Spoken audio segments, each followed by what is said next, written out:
This channel does not promote any violent, harmful, or illegal activities. All content provided by this channel is meant for an educational purpose only.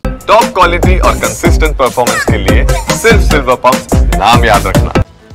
জেলায় জেলায় খুন তৃণমূল কর্মী। মুর্শিদাবাদের ভরতপুরে বোমা মেরে এবং কুপিয়ে খুন। ঘটনায় আটক করা হয়েছে পঞ্চায়েত সদস্যের স্বামী সহ দুই তৃণমূল কর্মীকে। গোষ্ঠীদ্বন্দ্বের বলি ওই তৃণমূল কর্মী। বিরোধীরা অবশ্য সেই দাবি করছে। পরিবার আর তৃণমূল কি বলছে ঠিক শোনাই। মুর্শিদাবাদে ভরতপুরে ফের খুন তৃণমূল কর্মী। খুনের নেপথ্যে কি তৃণমূলের গোষ্ঠী কোন্দল? এই প্রশ্নটা জোরালো হচ্ছে, কারণ তৃণমূল কর্মী ষষ্ঠী ঘোষের খুনের ঘটনায় ইতিমধ্যে স্থানীয় তৃণমূল পঞ্চায়েত সদস্যের স্বামী ও এক তৃণমূল কর্মীকে আটক করেছে ভরতপুর থানার পুলিশ। ষষ্ঠী ঘোষ কিন্তু এখানকার যে আলুগ্রাম গ্রাম পঞ্চায়েত রয়েছে সেই গ্রাম পঞ্চায়েতের প্রধানের ঘনিষ্ঠ হিসেবে পরিচিত ছিল। প্রধানের ঘনিষ্ঠ হওয়ার কারণে কিন্তু বেশ কিছু শত্রুতা তৈরি হয়েছিল। নিহত তৃণমূল কর্মীর পরিবারের দাবি, গ্রামের বেশ কয়েকজন তাকে দেখতে পারতেন না। বাবা এসেছিল শুনিয়া মুনিশ দেখে ধান চাষ করার জন্য টাকা তুলতে দি বাড়ি যাইছিল, অনেক রাত হয়ে গেছে। দি এইখানে 8টা সাড়ে 8টা হবে, বাড়ি থেকে ফোন করেছি, বাবাকে ফোন করে বেশি না 9টার মধ্যে খবর আসছে বাবা মার্ডার হয়ে গেছে। কোনো কি শত্রুতা ছিল কারোর সাথে? শত্রুতা এমন ছিল না, কিন্তু বাবাকে গ্রামের লোকে কিছু লোকে মানে দেখতে পাইতো না। বুধবার রাতে শিয়ালাই গ্রামে বাড়ির কাছেই বাঁধের ধারে উদ্ধার হয় ওই তৃণমূল কর্মীর রক্তাক্ত মৃতদেহ। পুলিশ সূত্রে খবর, তাকে বোমা মেরে ও কুপিয়ে খুন করা হয়েছে। বাড়ি ফিরছিল ষষ্ঠী ঘোষ, সেই সময় এই বাঁধের কাছেই তাকে 6 থেকে 7 জন ঘিরে ধরে। প্রথমে বোমা মারে মৃত্যু নিশ্চিত করতে এলোপাথারি কোপ মারা হয়। ঘটনাস্থলেই মৃত্যু হয় ষষ্ঠী ঘোষের। বিরোধীরা অবশ্য বলছে গোষ্ঠীদ্বন্দ্বের কারণে খুন হয়েছেন ভরতপুরের ওই তৃণমূল কর্মী। তৃণমূলে যিনি খুন হয়েছেন আলুগ্রামে, তিনি খুন হয়েছেন তৃণমূল নেতার হাতে। পুলিশ যদি খোঁজ নেয় সব জলের মতন পরিষ্কার হয়ে যাবে। গোষ্ঠীদ্বন্দ্বের কথা উড়িয়ে দিয়ে এটা গ্রাম্য বিবাদ বলে দাবি করেছে তৃণমূল কংগ্রেস। এটা রাজনৈতিক খুন না, নিজেদের গোষ্ঠীর মধ্যেই একটা পারিবারিক বিবাদ জমি জায়গা নিয়ে একটা গোষ্ঠীর সঙ্গে ছিল। তারা তাদের স্বার্থে ঘা লেগেছে, তাই তাকে হয়তো দুনিয়া থেকে সরিয়ে দিয়ে। বারবার গোষ্ঠীদ্বন্দ্বের ঘটনায় শিরোনামে উঠে এসেছে ভরতপুর। এর আগে স্থানীয় তৃণমূল বিধায়ক হুমায়ুন কবির একাধিকবার ব্লক নেতৃত্বকে নিশানা করেছেন। শুধু তাই নয়, জেলা সভাপতি অপূর্ব সরকারের সঙ্গেও তার বিবাদ। এবার ভরতপুরে তৃণমূল কর্মী খুনের নেপথ্যেও কি সেই গোষ্ঠীদ্বন্দ্ব? 21-এর মঞ্চে মমতা অভিষেকের করা ডোজ কি নিচুতলার কর্মীদের খুনোখুনি সারাতে পারছে না? কৌশিক ঘোষের রিপোর্ট, TV9 বাংলা। জায়গাটার নাম কাকদ্বীপ। শুধু ভৌগোলিক নয়, যেন একটা দ্বীপের মতো বিচ্ছিন্ন। শাসক দলের নেতারা কেন বলছে? বছর 26-এর এক তরতাজা যুবক, যার কাকা বা তৃণমূলের পঞ্চায়েত সদস্য, তার সঙ্গে মিছিল মিটিংয়ে যেত এই ছেলেটি। আবার সেই ছেলেটি বাড়ির কাছে খুন হয়ে গেল সকালে যখন জানলো কাকদ্বীপের মধুসূদনপুর।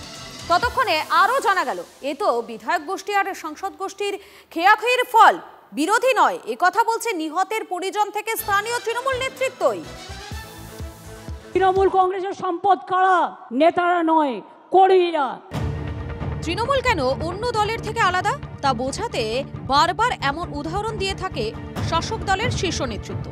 এই প্রেক্ষাপটে যে প্রশ্নটা বঙ্গ রাজনীতিতে জোরালো হয়েছে তা হলো, নিজের দলের লোককে খুন করার ক্ষেত্রেও কি অন্যদের থেকে আলাদা তৃণমূল? কারণ কাকদ্বীপে তৃণমূল নেতার ভাইপো খুনেও তৃণমূলের অন্য গোষ্ঠীর দিকে আঙুল উঠেছে। তৃণমূল সাংসদের গোষ্ঠীকেই বিঁধেছেন তৃণমূলের পঞ্চায়েত সদস্য।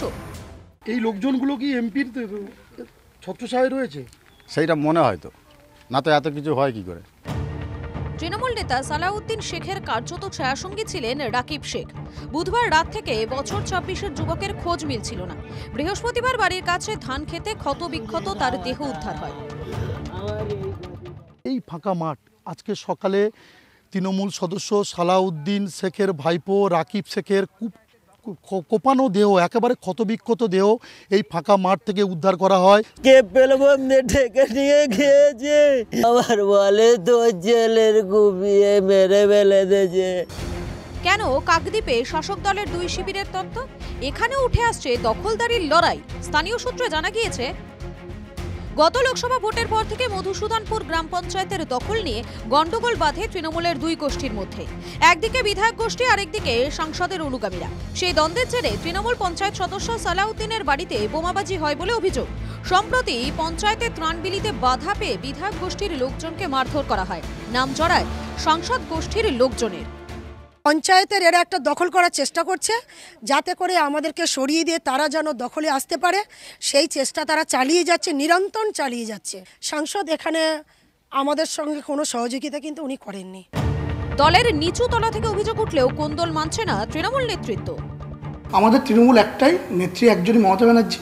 কোনো গোষ্ঠী নেই, কিছু নেই। কেউ যদি বলে থাকে সেটা তার নিজস্ব মতামত।